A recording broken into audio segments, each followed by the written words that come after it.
Bonjour à tous, donc Christine Dubus, je suis à la Chambre d'agriculture et mis à disposition pour le Vinipôle Sud Bourgogne pour certaines de mes missions et notamment ce programme d'innovation variétale à typicité régionale.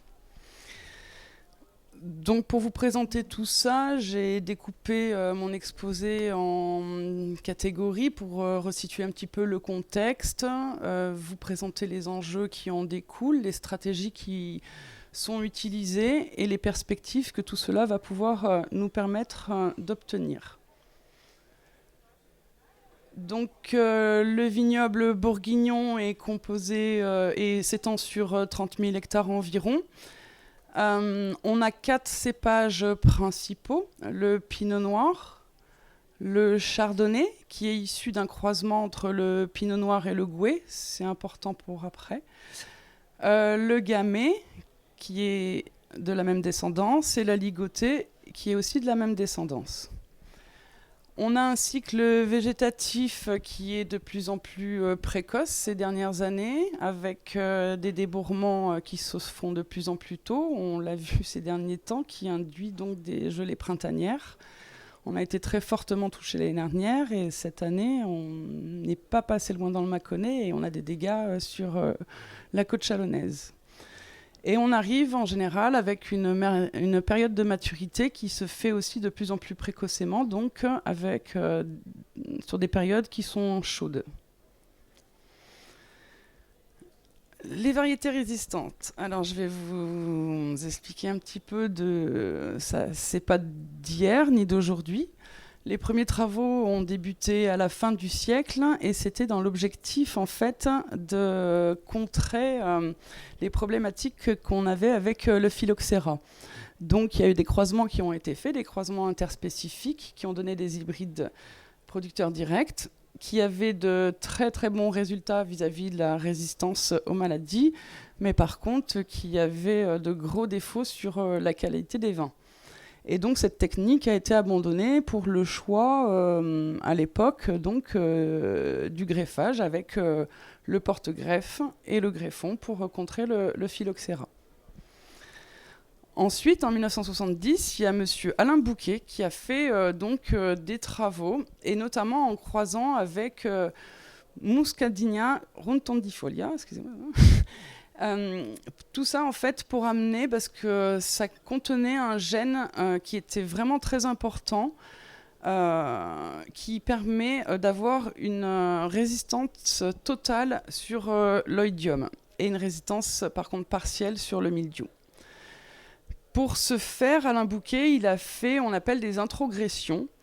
Et certaines de ces variétés ont pu être inscrites au catalogue, notamment des variétés pour jus de raisin issus du programme FitJuice. Donc comment il a fait Alain Bouquet ? Contrairement aux hybrideurs directs qui en fait comprenaient 50% de vitis vinifera et 50% d'un vitis spécifique. Il a d'abord croisé un vitis vinifera avec un vitis spécifique. Il a obtenu une descendance. Il a trié cette descendance pour ne garder que les individus qui avaient acquis les gènes de résistance. Et il les a recroisés avec un autre vitis vinifera. Et il a fait ce schéma plusieurs fois.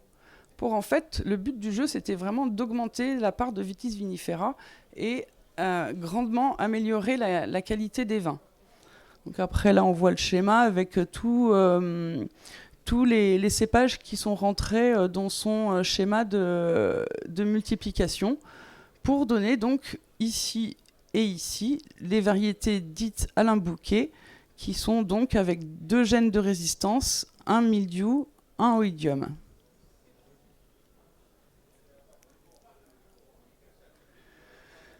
Ensuite, dans les années 2000, on a le programme RESDUR qui se met en place. Le programme RESDUR, il a l'intérêt d'éviter qu'il y ait des contournements possibles dans les variétés qui sont, elles, monogéniques en termes de résistance. Il y a 2 gènes, mais un mildiou, un oïdium. Donc, c'est des monogéniques. Et donc, il va les croiser avec... le programme RESDUR va être croisé avec des variétés Alain Bouquet et des variétés résistantes, mais d'autres d'autres origines. Ça a donné la première série, les Resdure 1, dont on a les 4 variétés qui sont inscrites au catalogue, l'Arsaban, le Vidocq pour les rouges et Floréal et Voltis pour les blancs. Il y a eu une deuxième vague de Resdure, donc toujours les variétés Alain Bouquet qui ont été cette fois-ci croisées avec du Bronner pour donner la série 2 des Resdure. Donc ils ont été mis au catalogue, du moins ils ont été inscrits cette année. Donc on a 3 rouges, Coloris, Lilaro, Cyrano, et 2 blancs, Sélénor, Opalor. Et il y a une 3e série qui est en cours d'évaluation et qui va permettre d'inscrire encore des nouvelles variétés avec la série des Resdure 3. Et donc on voit bien que sur la série 1, on obtient 4 gènes de résistance. Sur la série 2, on a aussi 4 gènes de résistance, mais pas forcément les mêmes que sur la série 1. Et sur la série 3, là, on a encore mieux 3 gènes de chaque de résistance. Alors, je vais vous montrer une petite vidéo pour vous expliquer comment sont faits les croisements. C'est Loïc Lequinf de l'INRA qui a fait cette petite vidéo et il explique bien mieux que moi, donc autant en profiter. C'est parti.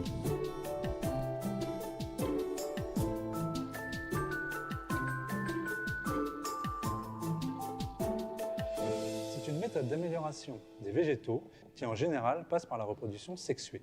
Si on fait un parallèle avec l'humain, c'est la rencontre de papa et maman qui va permettre l'obtention d'un enfant. Les créations variétales étaient quelque chose qui était guidé par l'homme. Donc on va récupérer du pollen qu'on va amener sur un pistil et on va obtenir une graine. Chez les végétaux, le pistil et le pollen est en général présent chez les fleurs. Donc dans les fleurs de Vitis vinifera, l'espèce la plus cultivée, on a la partie mâle et la partie femelle qui est compris dans la même fleur. C'est ce qu'on appelle l'hermaphrodisme. Pour pouvoir faire de la création variétale chez la vigne, il faut donc arriver à isoler le pollen. Donc on va directement, ce qu'on appelle traire une grappe, récupérer les étamines avec les sacs polliniques et on pourra tamiser ensuite ce qu'on va obtenir pour arriver à faire sortir le pollen. En revanche, la partie femelle, qui est dans la plante, qui est dans le pistil, on ne peut pas la séparer du végétal. Donc il va falloir passer par une étape de castration qui nous amène à retirer les étamines de la fleur et à garder uniquement la partie femelle. Une fois qu'on a réussi à isoler cette partie femelle, on met un sac par-dessus pour la protéger d'une fécondation avec du pollen qui viendrait de l'extérieur, amené par des abeilles ou amené par le vent. Et on viendra, nous, avec un petit pinceau, jouer à l'abeille et mettre le pollen que l'on a choisi afin de mettre le pollen du papa qu'on veut sur la maman que l'on veut. Ceci nous permet de sélectionner un papa et une maman qui contiennent les caractères qui nous intéressent pour avoir des descendants qui cumulent ces 2 caractères. Donc, avec les pépins obtenus suite à ma fécondation, je vais les planter. J'attends qu'ils germent. Lorsque la plante a germé, je vais pouvoir en récupérer un fragment, un tout petit fragment, c'est non destructif. Je vais extraire l'ADN et là, je vais lire l'ADN. Si celui-ci n'a pas les gènes qui m'intéressent, donc à ce moment-là, je n'en veux pas. En revanche, sur une autre variété, si lorsque j'extrais l'ADN, je vois qu'il y a les gènes de papa et les gènes de maman qui m'intéressent, je garde ce plan qui sera la variété de demain. Donc on a vu qu'au niveau des variétés résistantes, il y avait eu les hybrides directs. On a vu aussi qu'il y avait le programme INRA Resdure. Et donc en fait, on a voulu aller un peu plus loin pour créer un programme régional, pour avoir des variétés résistantes, mais qui nous permettraient de conserver la typicité des vins. Et donc là, j'ai mis les vins de Champagne et de Bourgogne, parce que notre programme est commun avec la Champagne. Je vous décrirai après. Donc les enjeux, c'est tout d'abord d'essayer d'aller vers une viticulture plus propre et performante par rapport déjà à la réduction des traitements. La vigne est quand même une culture qui est relativement gourmande. Vis-à-vis de l'interdiction des produits classés dangereux ou autres, des produits qui sortent d'autorisation. Par rapport aussi à un bien-être sociétal et environnemental. Et pouvoir continuer à avoir des entreprises performantes au niveau qualitatif et économique. Il y a aussi des enjeux à avoir de l'adaptation vis-à-vis du changement climatique et conserver la typicité. Comme on a vu précédemment dans le contexte, c'est vis-à-vis des gels de printemps, on a de plus en plus de sécheresse estivale aussi, et les problématiques de maturité en période chaude. Et ce qui est vraiment très important, c'est de pouvoir continuer à conserver des vins qui soient typiques de nos régions.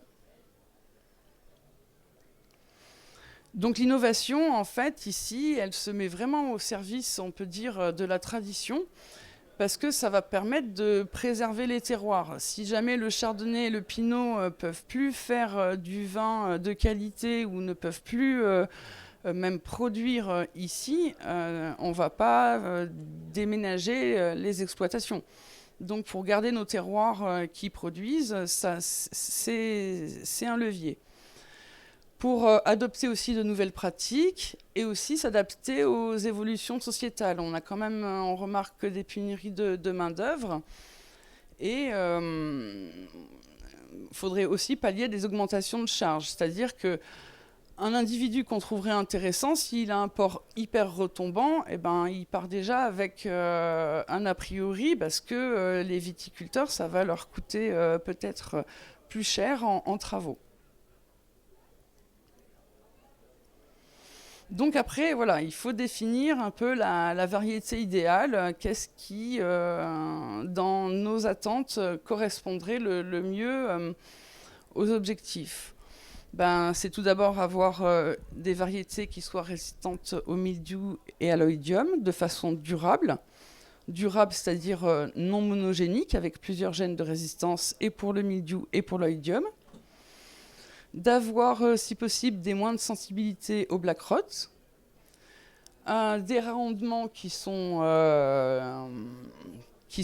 corrects. On ne va pas sortir des variétés juste parce qu'elles sont résistantes et qui produisent 200 grammes par pied. Des débourrements plus tardifs vis-à-vis des gelées et des maturités un peu plus tardives aussi. Et après, on peut augmenter la liste au Père Noël avec des ports moins retombants, une moins de sensibilité au botrytis, au stress hydrique. Et puis la liste, après, elle est évolutive et à définir. Le matériel idéal. Donc voilà, quelle est la stratégie qui a été employée pour ceci ? Donc l'émergence du programme Sapinov démarre en 2014 avec une convention qui est signée au tout départ juste le comité Champagne, l'INRAE et l'IFV. En 2015, il y a les premiers croisements qui sont faits et le BIVB donc devient partenaire du projet. Les croisements qui sont faits, ce sont donc des variétés INRA du programme RESDUR 2 et aussi des géniteurs de l'IFV, de l'IUMT, de Génovigne. L'INRAE a croisé avec le chardonnay et l'IFV a croisé avec les autres cépages. Donc on revoit qu'on a croisé avec du pinot noir, avec du gouais, et avec du meunier. Le gouais, pourquoi ? Parce qu'il intervient dans le croisement qui a donné le chardonnay, la ligotée, le gamay. Et le meunier étant une mutation du pinot noir. Donc pour ces premiers croisements qui ont été faits en 2015, il y a d'abord une première étape qui s'appelle la sélection précoce, qui dure à peu près 3 ans. De là, ont découlé 45 variétés qu'on a pu planter pour notre programme sur la parcelle qui est pour nous située à Luz. Et l'étape ensuite à faire, c'est de la sélection intermédiaire, qui dure à peu près 6 ans sur le papier. Et après, il y a l'évaluation finale qui, elle, est là pour vraiment inscrire des nouvelles variétés. Donc au catalogue français, c'est la VATE.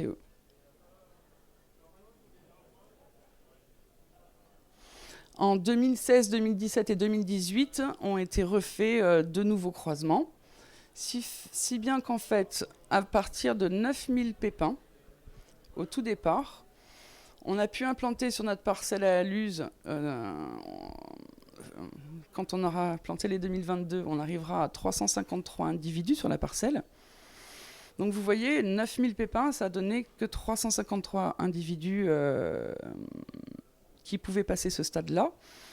Et l'objectif, c'est de mettre en VATE entre 20 et 30 variétés qui permettraient d'inscrire 4 à 8 variétés au maximum. Alors juste un petit focus sur la sélection précoce.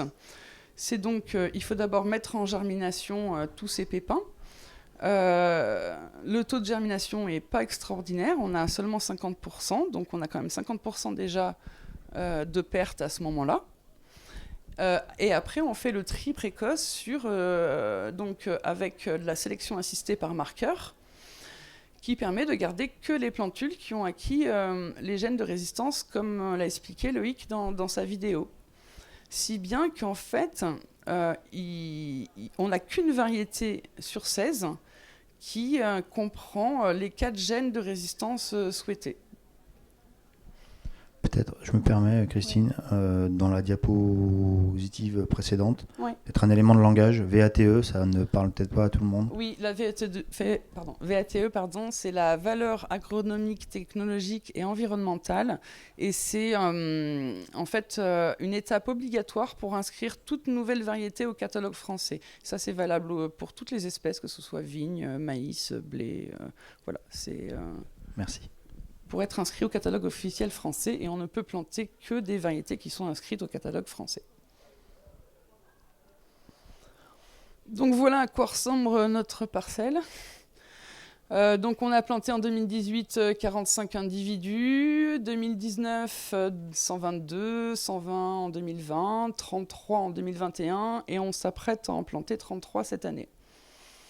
On a donc sur la parcelle des témoins de référence, je ne sais pas si vous voyez bien, mais là donc on a un pinot noir qui est non traité, ça c'est notre tranche 2018, donc un pinot noir non traité, un chardonnay non traité, et après en témoin on a aussi du Vidocq et du Floréal.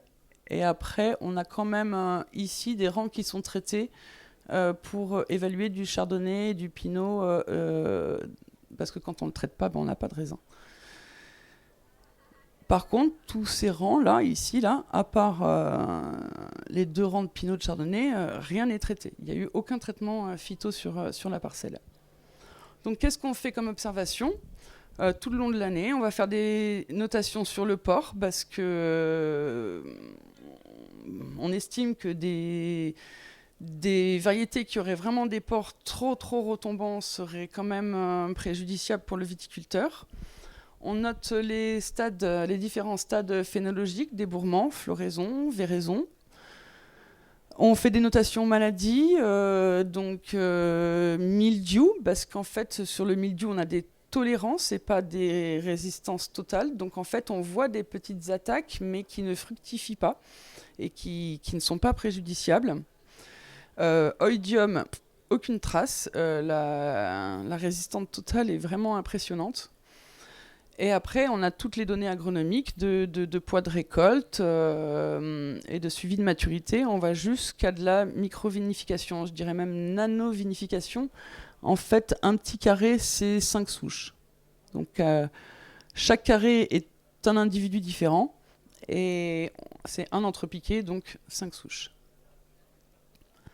Pour vous donner juste un exemple de notation, ça c'est la notation débourrement de l'année dernière, qui nous permettent de voir, mine de rien, qu'on a de l'hétérogénéité dans le choix ou dans la date de débourrement des différentes accessions. On en a certaines qui ont... Donc tous les jaunes sont à peu près au niveau du chardonnay et du pinot. Les oranges ont débourré beaucoup plus tôt. Et en fait, on ne voit pas la différence de couleur avec les +3. Mais il y avait des individus qui avaient un débourrement minimum de 3 jours, même voire un peu plus loin. Donc là, je suis désolée, mais ça rend pas, on voit pas la différence. Si, c'est visible, Ouais. je crois. Bah, le bleu, je vois Ouais. pas trop le bleu, moi, mais Le vert. bleu et vert. Ouais. Allez, Ah oui, c'est le vert. Ouais, deux ok. minutes, Oui. Christine. Donc les perspectives de tout ça, sur les cépages emblématiques que nous avons sur la Bourgogne, c'est est-ce qu'il va falloir qu'on fasse un choix pour en garder? Si oui, lesquels? Il va peut-être falloir réfléchir aussi à introduire des variétés d'intérêt à fin d'adaptation, qui vont être à définir.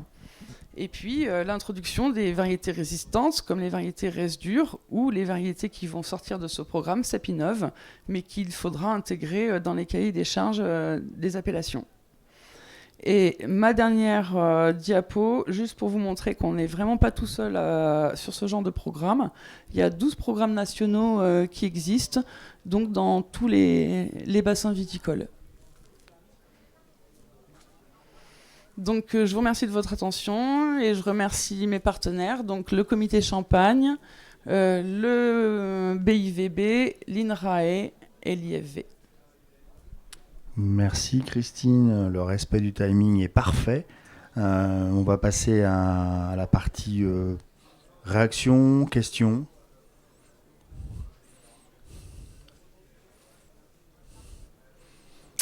Tadadam, les variétés résistantes. À typicité régionale, enfin moi j'ai trouvé l'exposé très intéressant. On voit dans la première partie ce qu'est une variété résistante, voilà. Comment on est arrivé à développer des variétés résistantes. Et là, on voit aussi la commande, désolé, maintenant j'ai repéré quelques personnes, hein, la commande d'interprofession, hein, clairement, non, mais je vous ai repéré, de la Champagne ou ici du BIVB, qui nous disent, ok, c'est intéressant, mais creuser un peu le sujet, parce que nous, on veut on veut des variétés qui correspondent à notre historique. Donc, refaites des croisements, je le dis avec mes mots, creusez ça. C'est bien ce que nous a présenté Christine. C'est pas parce que des variétés résistantes, je vois aussi des pépiniéristes, on peut vous en vendre actuellement. Mais ça ne répond pas au cahier des charges d'appellation. Donc voilà, là ce que vous a présenté Christine, c'est bien ce travail d'approfondissement de cette thématique. Allez, je vous ai aidé un peu. Et des pour questions. juste une petite info, il y a le Voltis qui est c'est en consultation, mais pour rentrer dans le cahier des charges des appellations de Champagne. Alors, est-ce qu'elle a été si claire que ça, ou l'exposé est parfait, ou ça suscite des questions? Parce que vous avez parlé de typicité, mais vous n'avez pas eu l'occasion de l'évaluer, puisque par rapport au nombre de pieds que vous avez, vos nano-vinifications.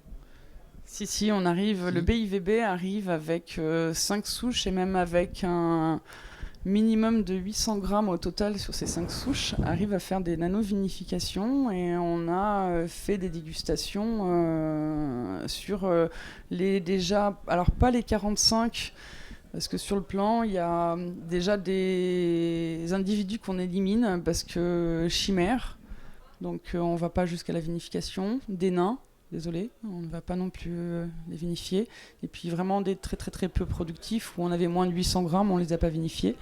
Mais ce qui est assez déroutant, c'est qu'en dégustation, parce qu'en fait, vous voyez, 353, il faut qu'on en sélectionne entre 30 à 40. Donc, soit on sélectionne parce qu'on veut, soit on sélectionne parce qu'on veut pas. Et si on sélectionne à la dégustation parce qu'on veut pas, on élimine quasiment rien parce que il y a très peu de choses qui sont totalement atypiques de nos vins bourguignons en dégustation. Donc prometteur de ce côté-là, quoi. Enfin, sur les premières dégustations, on n'est pas complètement à côté de l'historique des vins produits en Bourgogne et peut-être en Champagne. Commentaires, réactions, questions? Je me demandais quand la date pour la troisième série de Red Sur 2024, il devrait normalement avoir une première vague de Resdur 3. Peut-être qu'ils vont être en 2 vagues, les Resdur 3. D'accord. Et pour les cépages typiques bourguignons, ce sera plus tard ou c'est dans la même série?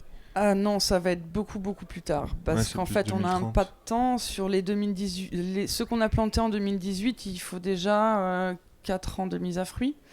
Ensuite, il faut un minimum 3 à 4 ans d'évaluation sur le terrain, mais quand tout se passe bien. C'est-à-dire les années de gel, ben on les voilà. Les années où ça grêle, on ne pourra pas prendre en compte les données. Donc il nous faut au moins 4 années d'évaluation de chaque individu pour pouvoir le mettre ensuite dans une parcelle de VATE, donc refaire un greffage, refaire une mise à fruit et réévaluer. Donc là, on est dans un pas de temps de 15-20 ans avant d'inscrire ces variétés.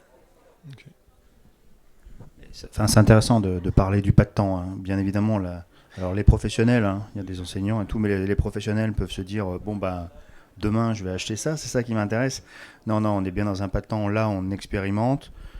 Puis après, il y a tout ce qu'a présenté Christine Dubus sur la validation et la mise en catalogue. Donc forcément, allez, on joue à 20 ans.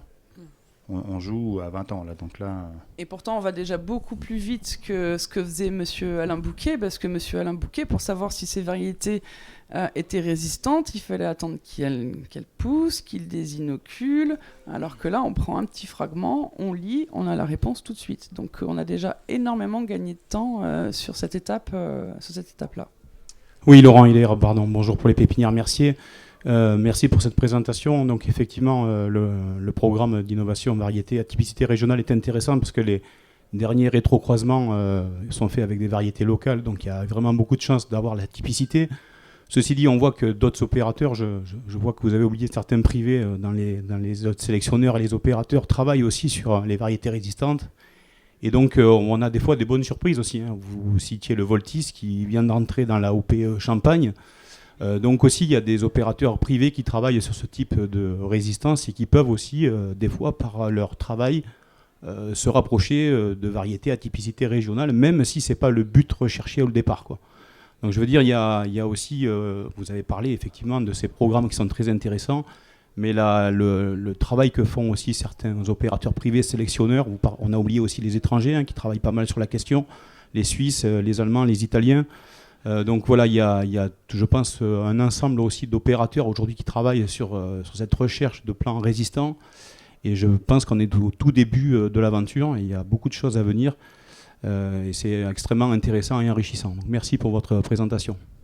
Oui, excusez-moi d'avoir oublié de citer les autres acteurs dans la filière que la partie plus INRA IFV, mais oui, les pépinières Mercier, vous êtes aussi sélectionneur. Oui. Et voilà. Après, j'ai présenté les variétés allemandes, mais oui, il y a beaucoup de travaux. L'Allemagne et la Suisse sont très très en avance sur nous, sur les variétés, sur la recherche de résistance, mais plus avec du monogénique. Donc attention au contournement. Puis avec les pépinières Mercier, c'est pas une séquence publicité, mais vraiment qui ont une posture différente, enfin c'est même pas une posture, hein, qui sont reconnus au niveau de la filière nationale en tant que multiplicateur. Sélectionneur. Sélectionneur, le terme exact.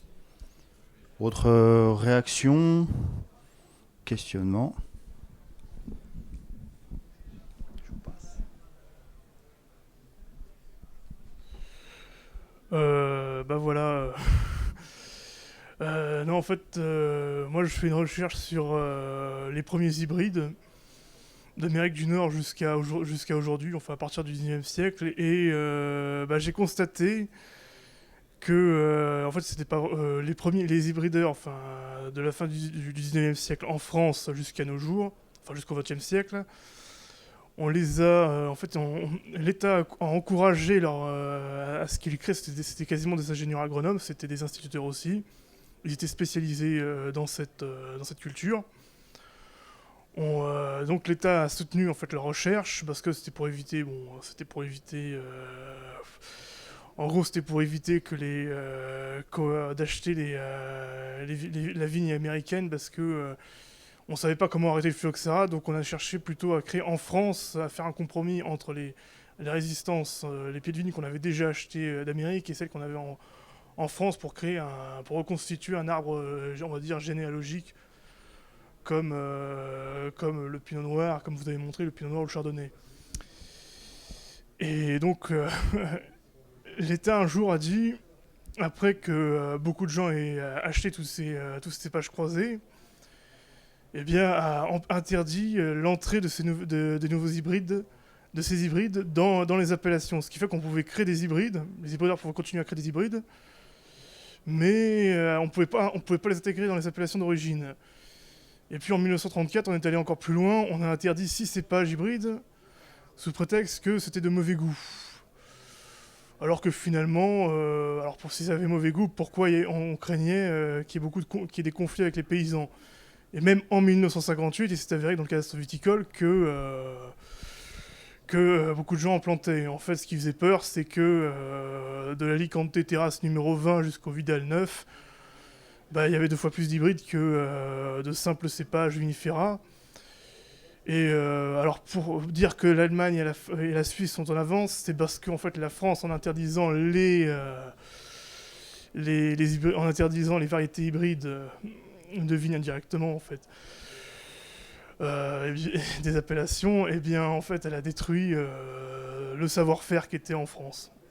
D'une vigne autonome qui était nouvelle, mais qui à la fin était dépassée parce que ne correspondait plus à la volonté de la politique d'État, en fait, de changer. Il y a eu un changement. Voilà.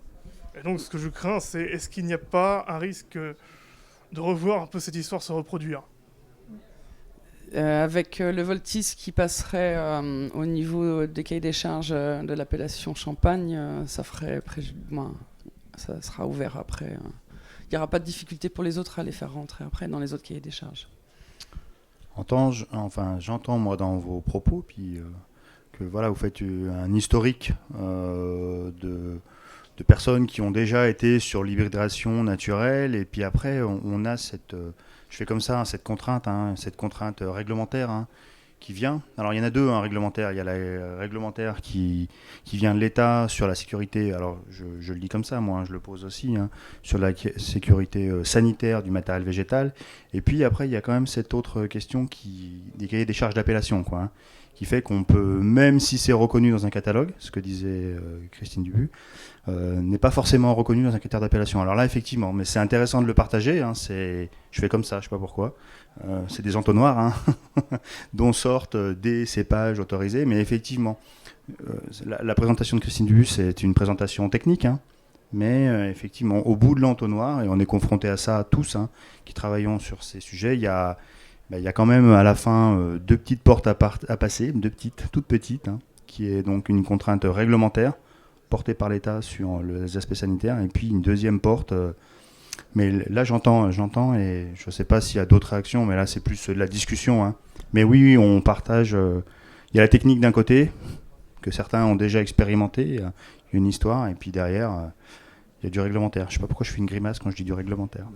Mais après, avec le programme Resdur et avec les programmes de typicité régionale, par rapport, mine de rien, aux autres pays, Allemagne, Suisse, le retard qu'on avait pris, on les a maintenant largement dépassés dans nos avancées de croisement et de pas être sur du monogénique. Mais l'histoire est intéressante.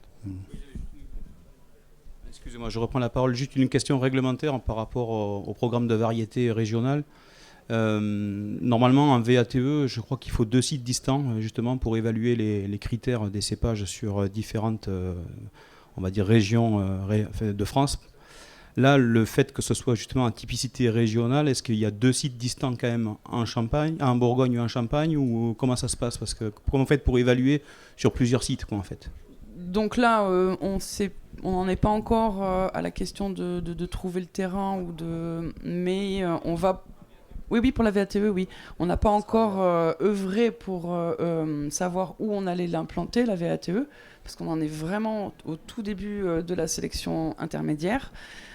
Mais on va demander à avoir une en Champagne et une, par exemple, en Saône-et-Loire, en argumentant que c'est de la typicité régionale et que, mine de rien, il y a quand même de l'éloignement et de la différenciation suffisante. Sur le site.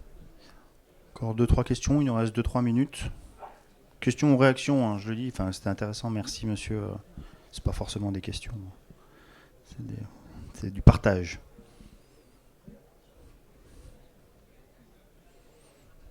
Et juste une phrase, mais je l'emprunte à ma collègue du comité Champagne qui avait fait un exposé dessus, qui disait qu'il fallait pas avoir peur de l'innovation, parce qu'en fait, la tradition, c'est une innovation réussie. Merci Christine. Eh ben, je vous propose de conclure là-dessus.